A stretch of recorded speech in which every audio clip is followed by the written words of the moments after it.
Welcome everyone to the ScaleHR Talks interactive webinar. My name is Waldman, and I'm the founder of ScaleHR. And it is a fantastic topic that we have today. And I'm joined by Rachel Schonwald, and I'm going to talk about her in just a minute. So all of your cameras should be off, and then we're going to be, during this talk soon. But we're talking about pay transparency. So obviously it's a huge topic right now, and I would say that probably consistent across both the US and Canada as well. And so, so we're here with Rachel. And so these talks, I do them every quarter, pretty much. And, and we tend to focus on the really top of mind topics that are really challenging, the PHR sector today. And so this is a really good one. So I'm really happy, just to have you all here. So let me just go to just very, very quickly my company, ScaleHR.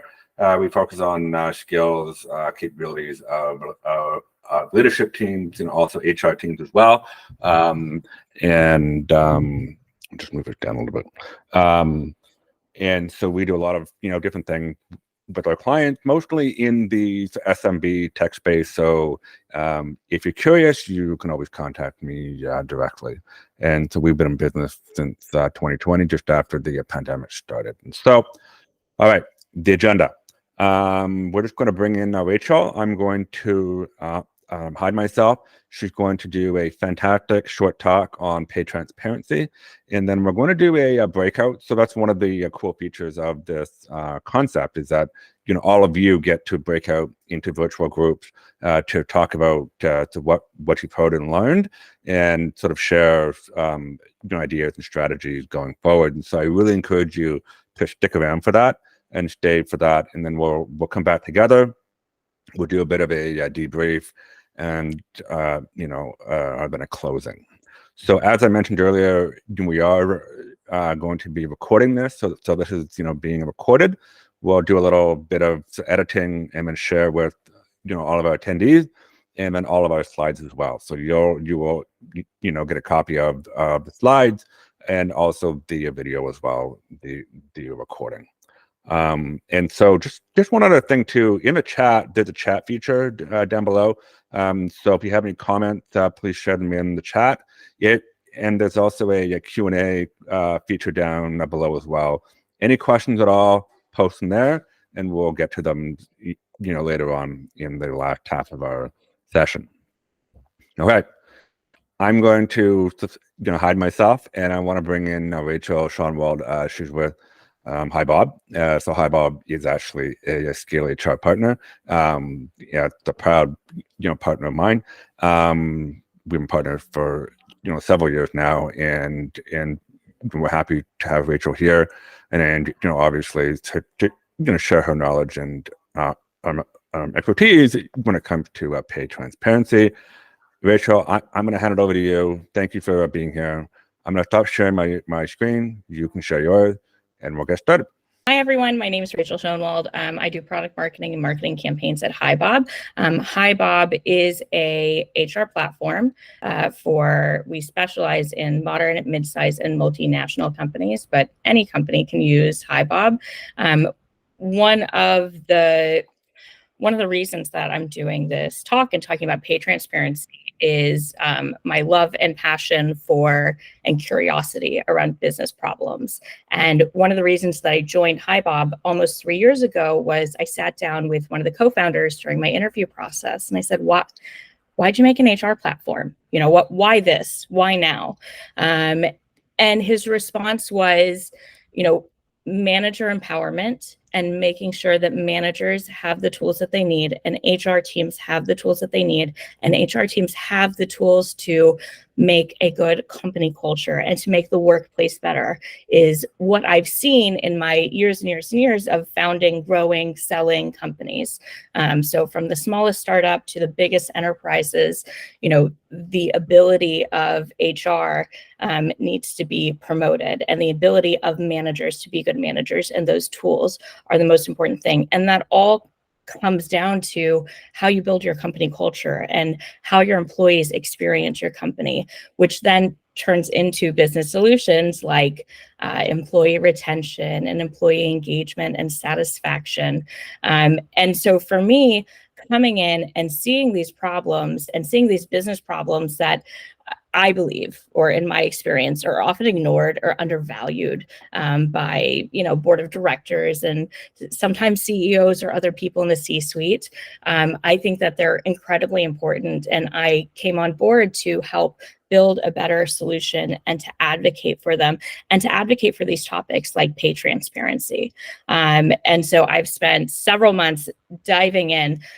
We're a global company. We service global customers. So we've looked in Canada, we've looked in the US, we've been looking in Europe, we're looking in Australia, because pay transparency means different things in different places. So, for today's talk, we'll focus on North America, but this is a global issue and something that is incredibly important to businesses that business leaders might not necessarily recognize, or is something that you're interested or that you're passionate about, but maybe you need to know where to get started, or perhaps something that you're already practicing and you've gone on this journey, you're still in this journey, because it is a journey. It's not a destination. It's something that we're always working on.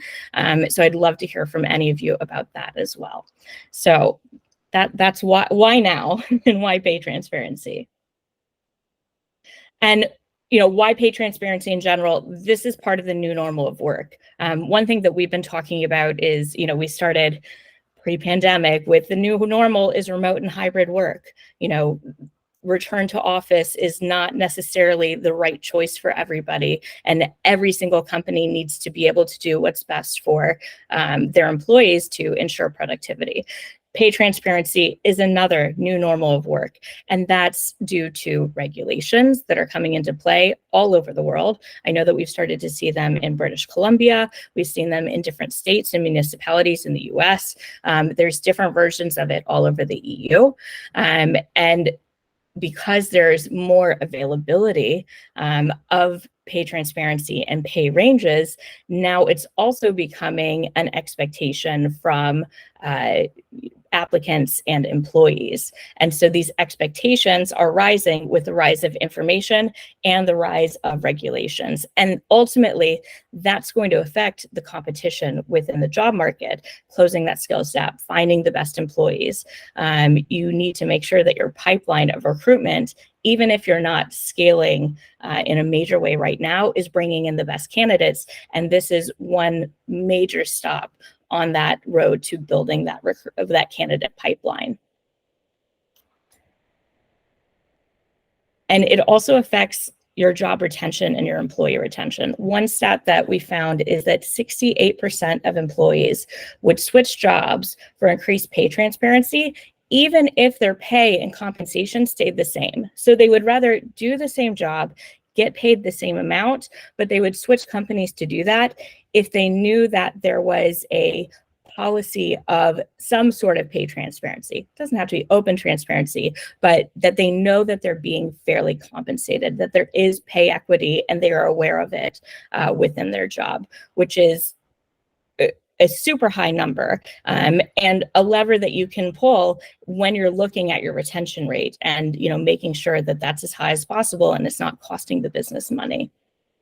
Another stat that we found, 98% of candidates want to know what a job pays before they apply, and they name it as the number one factor in their decision to apply.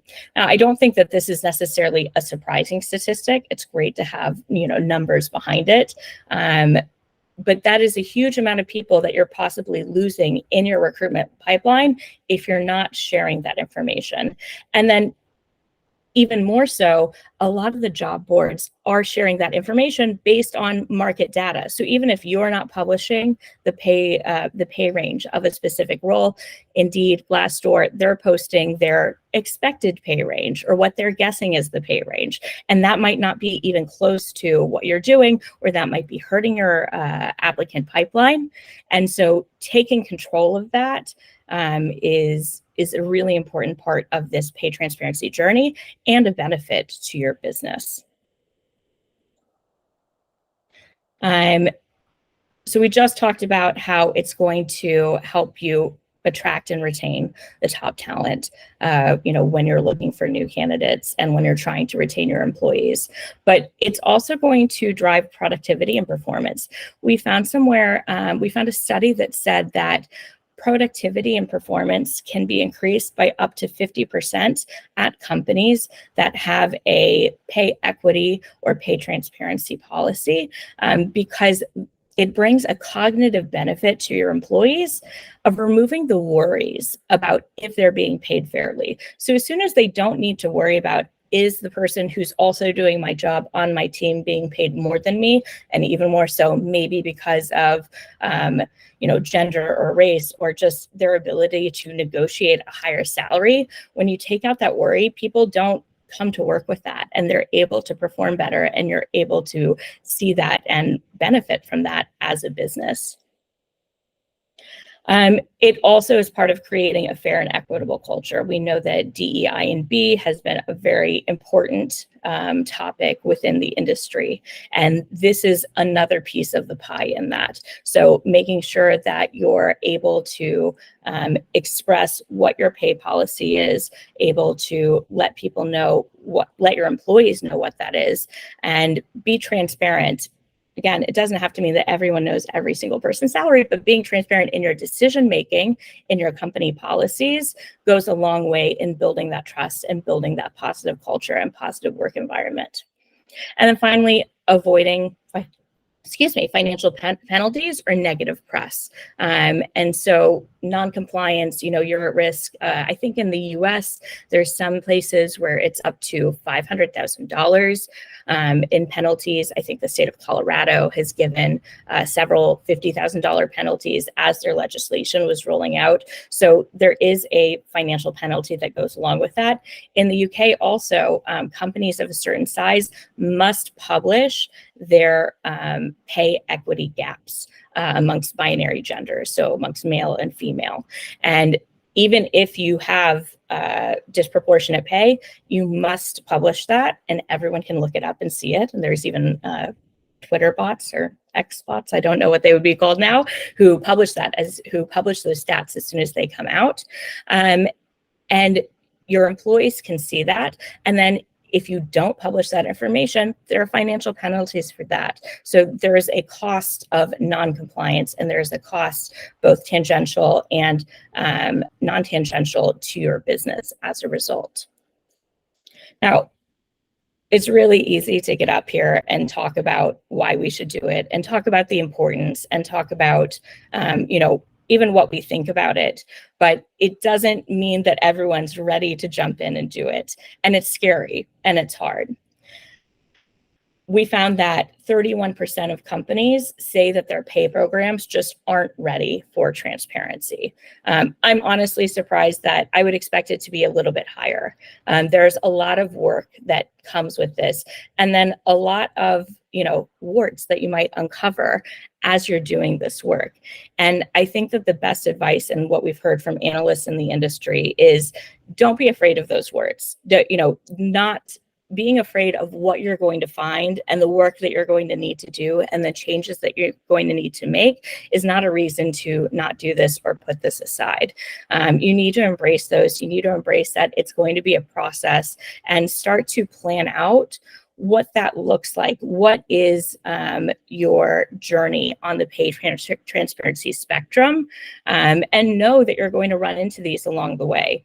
What I find is that when you do these exercises, you end up having a lot more benefit of addressing them, fixing them, and doing the work, and having everybody that needs to be involved in those conversations talking about it and thinking about it, so you can make decisions and so you can progress as a company, which then feeds down into the culture and to your employees, and they're going to benefit from that as well.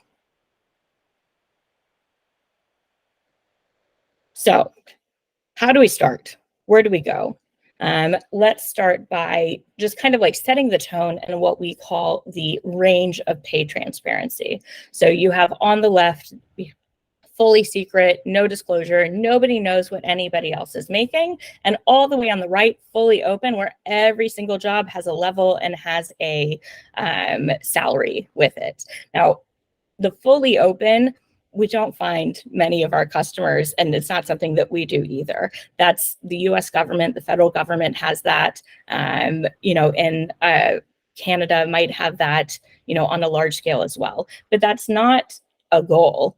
That is just a decision about where you want to be.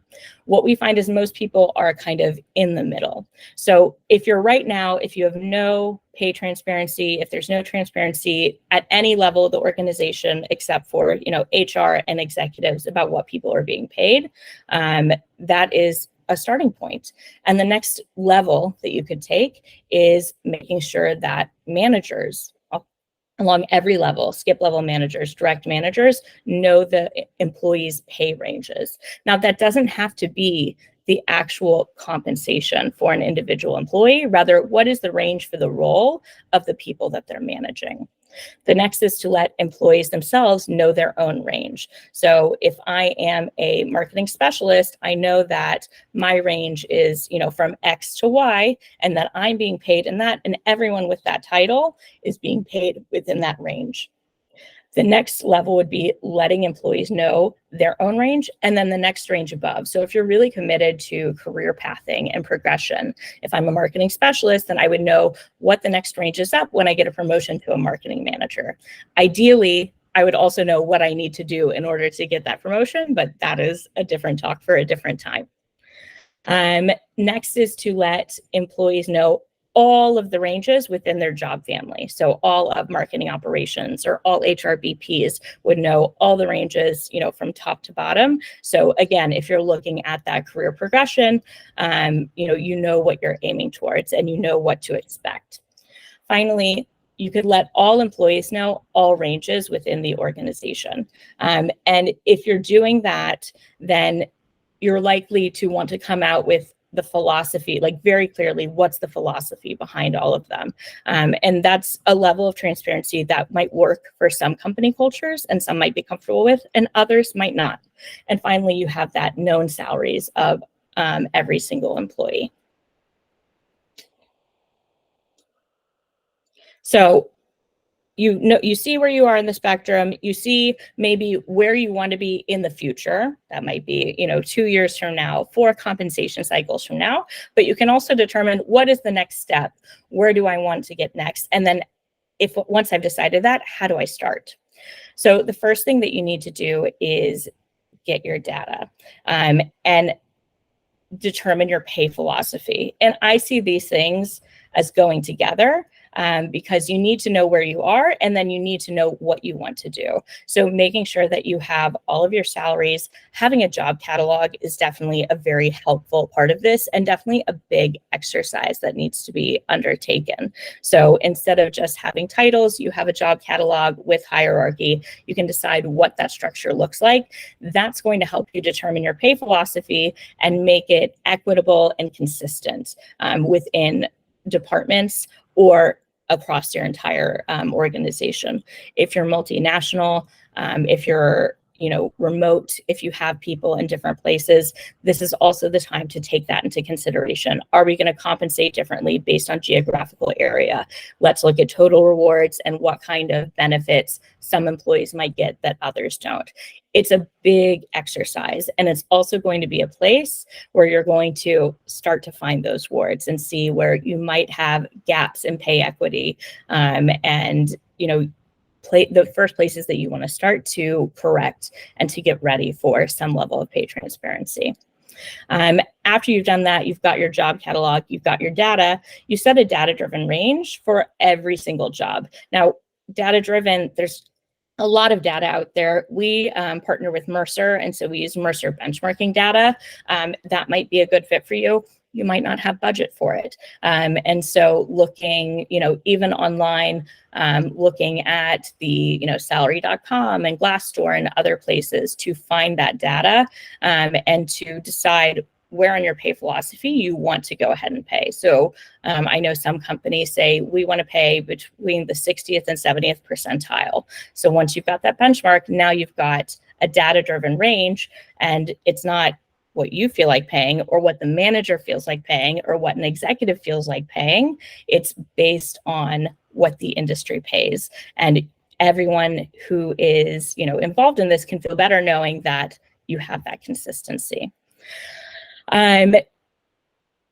You need to, and then as you're going through this, you're always going to have to assess and adjust. It's not going to be a straight line. It's absolutely going to be, up and down and pass. Being ready for that makes it that much easier to deal with it.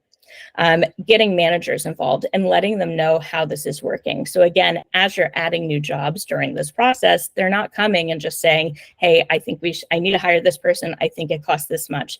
That's the opportunity to bring them in, to look up what the benchmark range is, to match that with your pay philosophy, and then to make those decisions together. And so you're going to get manager buy-in as a result of that. You're also going to need to get executive buy-in, and bringing them in and letting them know about these decisions that you're making and making sure that they're involved in those conversations as well, and educating them on that.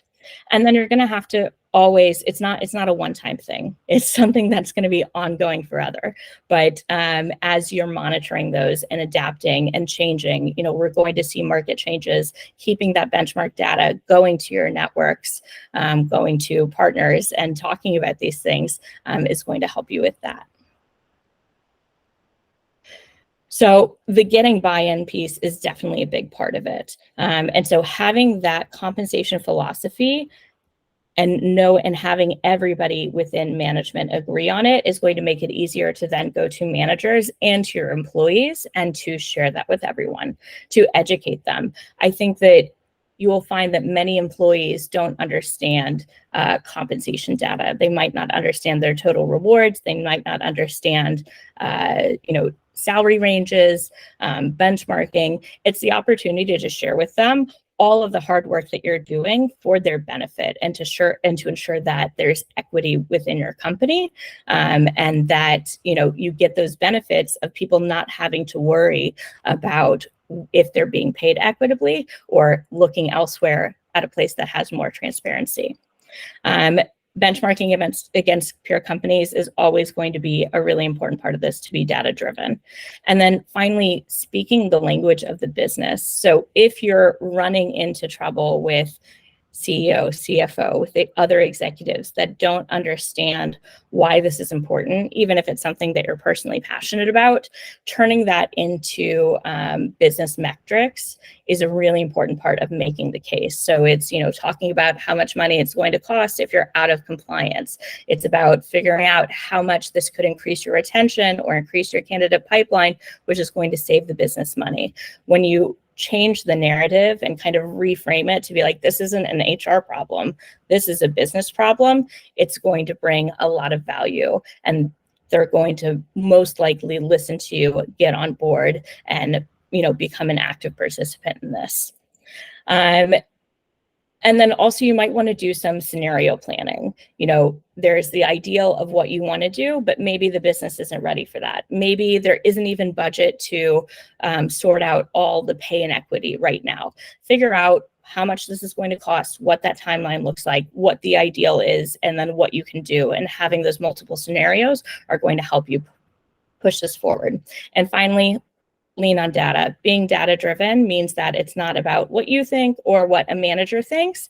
It's about, what the industry, how things are in the industry, and it's going to give a lot more credibility to the solutions that you're bringing to the table. So having HR technology that helps is definitely a big part of it. It's not a must. Anyone can do this, with a spreadsheet and with some time and some willingness and some elbow grease. At Hibob, we have designed the platform to be able to enable HR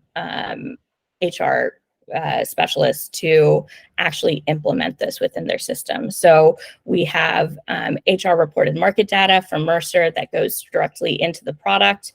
And then it's not in a spreadsheet, it's in somewhere secure. You can attach that to a job catalog with pay ranges and salary structures. And then because we're a global company, we're always taking into account the global needs or the remote or hybrid or whatever you might need for the different variables when you're making those decisions.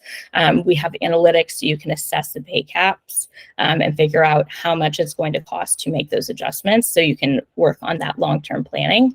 And then we also have a lot of managers' tools, so you can give them the tools that they need so they can improve their compensation decision-making and communication.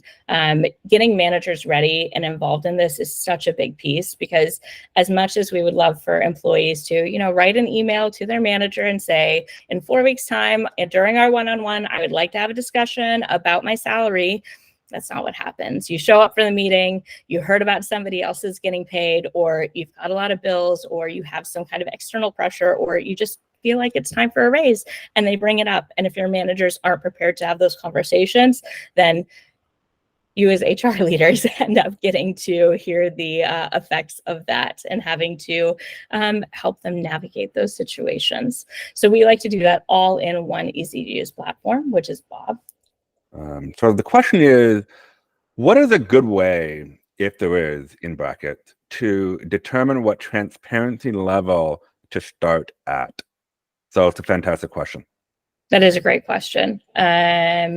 You know what? I'm going to go ahead and bring up my little visual aid to talk about it also. I mean, and this is our take on it. This isn't necessarily the end all be all, but this is, how we see transparency. And if we're trying to take, big complex ideas and break it down into somewhat manageable chunks, this is what we came to.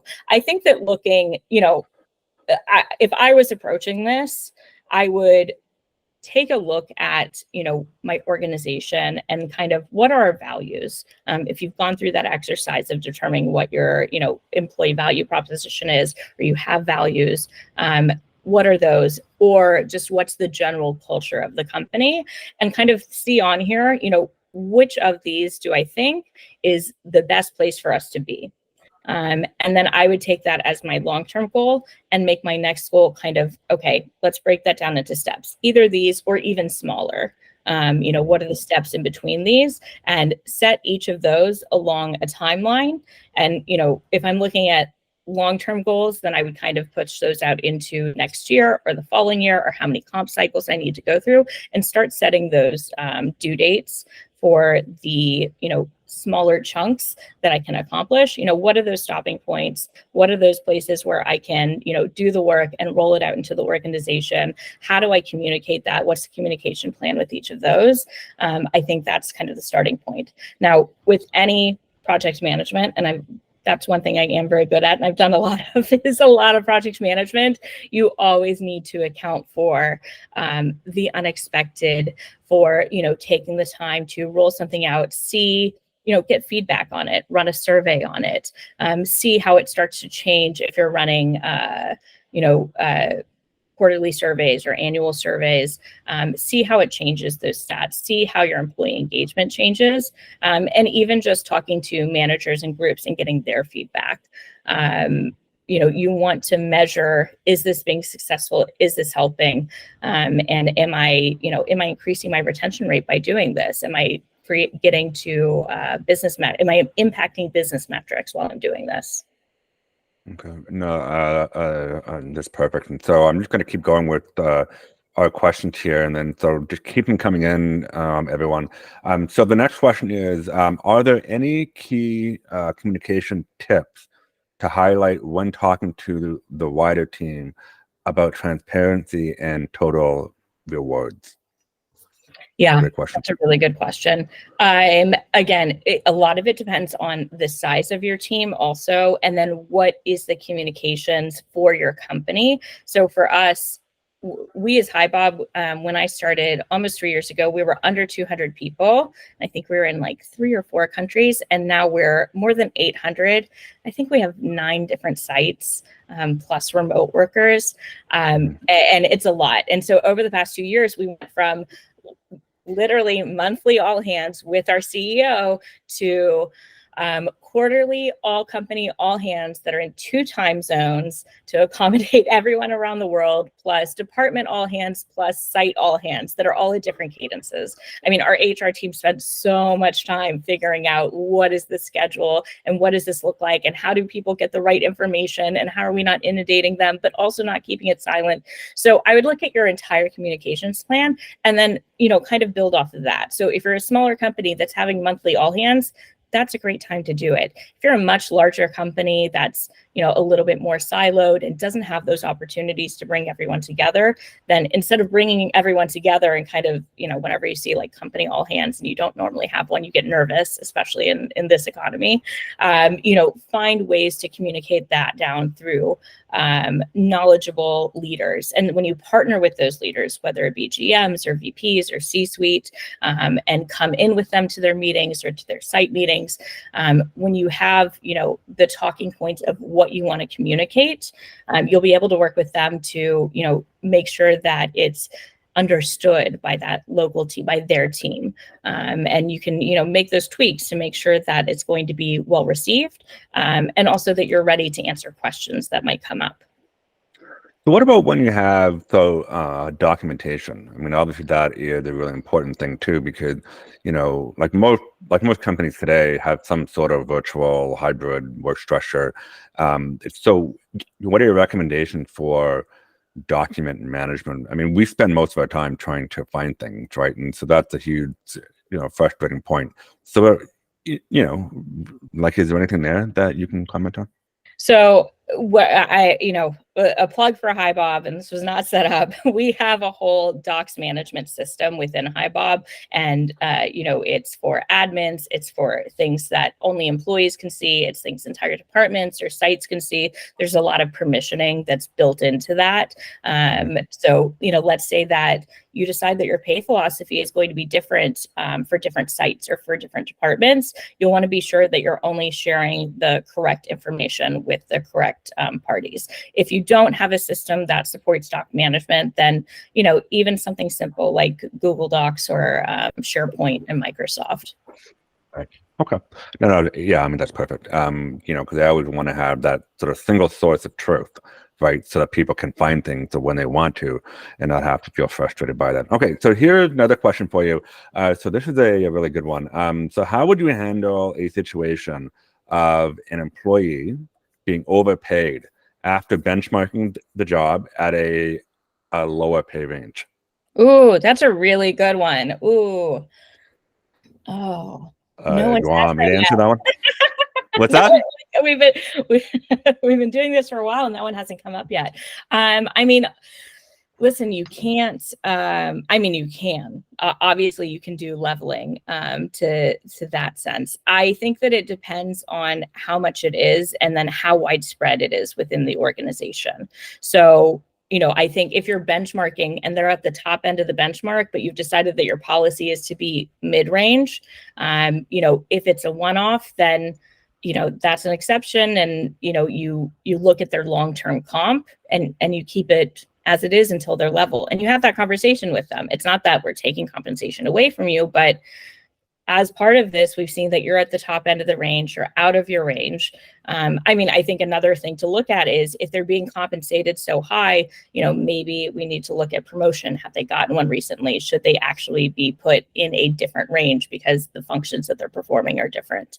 If you see it widespread, across the department or across the company, then maybe the pay philosophy that you've chosen doesn't match the reality of what's going on within your company. So there's definitely a few things that could be contributing to that to look at. But and I think that this is a good question to also kind of illustrate the when we're talking in broad strokes and the company and the philosophy, like it's very easy to say, well, do this, do that, but ultimately we're talking about people's pay and what they make and what they live on and what they earn. And so all of these conversations are going to be very, very delicate. And the training and the conversations that you need to have with managers and with anyone who's involved in these conversations is, it's really of the utmost importance. So this actually happened quite a bit, actually. So when a company, and especially smaller organizations that go through this for the very first time, it's really hard to sort of make this perfect. So what I always do is sort of red circle them, and so you sort of look at trying to sort of over time they will eventually sort of get into the range. That's probably the most sympathetic and sort of empathetic way of doing it. But it's a really complicated question. So by the way, if anybody has any specific things in the organization, you can always contact me directly, and I can help you out. Okay, so that was a good question. So here's the next question. As someone in HR, I see everyone's salaries, and I'm used to all of the differing level amounts. Have you heard of any pushback question from folks when they get to see salary ranges and think they may deserve more? How would you handle that conversation? Yeah, I think one of the most important parts of the whole exercise, and why there's so much work done before you can necessarily roll it out to your entire company and to all the employees, is that you understand what those ranges are and you have a reason for them. Our pay philosophy is to pay at X percentile based on this benchmark from this place. And that's what the range is. And so if you've created a pay philosophy based on data, somebody can come to you and say, I think I deserve more. You'd say, you know what? I think that we all deserve more. This is our pay philosophy. Here's the data that I'm going to show you of where things are. Ultimately, if they think that they can get more money elsewhere, or if they're not satisfied with their job, then they're going to start to look. I do think that it's the benefit of this is the flip side of the people who are happy with their pay range. They're going to stay for longer. You're going to retain them for longer because they know that they're being paid equitably. I mean, most people will want to stay if they feel that the compensation is fair, versus having to jump ship and then just go elsewhere and then have to go through a whole brand new onboarding process and so on. But I mean, it's a good question. But your answer is perfect. It's heavily rooted in data that we've spent so much time actually working on. So, all right, so that's good. And also, you might have a situation where they come back with other data. I've heard about this happening where they'll then go to like Glassdoor or something and pull one company with one like suggested pay range from Glassdoor and say, but what about this? And again, I think some of it's also just about confidence in having those conversations because you're doing this from a place of importance of doing what's right for your employees, of being fair and equitable, and so to not be intimidated by those conversations. Yeah, absolutely. And so I don't see any more questions from the audience, so please ask the question. If you want to come on stage and actually ask your question visually in person, just sort of raise your hand. But I do have a question here that I want to ask you, Rachel. So somebody has just joined us. Okay, very interesting. Okay, so how do I convince our C-level that pay transparency is important and we need a strategy? So aside from the fact that compliance, right? So say I mean, in Canada, for example, there are several provinces that are moving towards that direction. So aside from answering, well, the law says so. Okay, so how would you convince C-level that pay transparency is actually important? Definitely. I spend a lot of time looking at the C-suite beyond the CPO, CHRO, and thinking about what are the compelling stories. Like, I know why this is important. I know that people in HR know why this is important. What are the compelling stories to convince a CFO that this is important? And I think building that relationship with your CFO is a vital part of, being successful and bringing analytics and data to the C-suite. And so if you've built that cadence and reputation where you're bringing this data to them, then this is the same exercise. You build a business case. It's going to cost us this amount of money from compliance. It's going to cost us this amount of money from retention. And I think that we can save this amount of money, based on implementing these things that, it's not actually going to cost the company any money except for, leveling up in pay equity and making sure everyone's being paid equitably, and the cost of benchmarking data, and the hours put into actually doing the work. But it's a worthwhile investment, and you can do that, back of the napkin math to make sure that, yes, this is going to be ROI positive for the company, not only right now, but 3 years from now.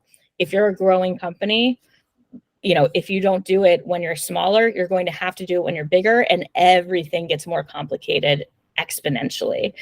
So it's a worthwhile investment early on when you have the bandwidth and capacity. Right. And so that segues into my next question. Obviously, that making the argument to start doing it. And so say you've already passed that hurdle and you're already, starting to build your comp strategy, and, and you're showing that you're being paid transparent. What are some of the metrics or tools that you would use to, prove its value? So I again, my expertise lies within my platform and my product. Of course. We have we have a lot of analytics that looks at salary data, and you can basically slice and dice any data. So you can look by site, you can look by gender, you can look by any of our employee data that we have. You can look at salary based on that. And so it is like a bigger exercise in analytics, and we're not all math people. Either having a comp and ben person on your team if it's the appropriate time and the appropriate size, or bringing in a consultant to help you come up with those numbers. It's always worthwhile to do that, because I think that one of the biggest opportunities that I see in a lot of our customers is for the leader of HR to be visionary, to show that employees are the biggest line item on your budget. It is the largest expense at almost every single company. It's worth investing in, and making changes there are going to impact the business and the bottom line. Okay. Great. Thank you. So I'm going to continue. I have lots of questions. So what are some challenges that you might expect when you are actually rolling out a new comp strategy that is, rooted in pay transparency? That is a good question. I think that there's a lot of places where it's going to be challenging. I mean, first of all, just setting deadlines, doing that project management, and making sure that you hit them. I go into every project, both myself and that other people give me, and I just add a third to whatever their projection is. If they say something's going to take 3 months, I'm planning for it to take 4 months. So set reasonable goals, but also know that you might need to extend them because of unexpected factors. I think that going through the data and just building that job catalog and building those pay ranges is a huge task. And making sure that you've resourced enough time internally, externally with your team to make sure that you're able to do it and to have the time to do it is really difficult. It's always one of those projects that it's very, very important, but something more urgent comes and it takes the back seat. And so, being really disciplined in what you're doing. And then, just making sure that you're able to understand the data. I think one of the biggest things that we hear from our customers is about job matching. So, you've got a job, you want to set the pay scale, you're looking at the benchmarks. Is this the same job? And having to go through those descriptions to make sure that, you're matching the benchmark to the actual jobs that you have. And it's not perfect. I mean, it's not a perfect exercise either. I mean, I know that I get into this a lot with, in the tech industry, like a software developer in one company, people say, oh, they look at the title and it says software developer, and then it must match this one over here. No, the other software, developer with company B might be quite different in terms of what they do. So it's really important that people look at the actual details of a job, because then if not, then you get into the risk of, over leveling, under leveling, and it just starts to cause problems. So I know that this is a huge, issue. Is there anybody in the audience that maybe want to share something from their organization? Just raise your hand and we can invite you on camera or not, just to share your story. But while you're thinking about that, there aren't any other questions, but I do have another question for you, Rachel. You know, we talked a bit about this already, but I want to give you a chance to just sort of answer it directly. And it's about communication. I mean, that's a huge one. You did talk about the all hands and the documentation and so on, but is there any suggestion, like one key suggestion that, everyone needs to think about when they are communicating?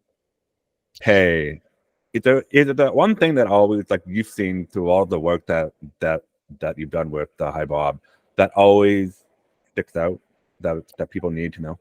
I'm going to give you three, and one of them kind of Okay, connects to the things that we were just talking about. So number one is always communicate with empathy. I mean, like that's HR's jam, is being empathetic.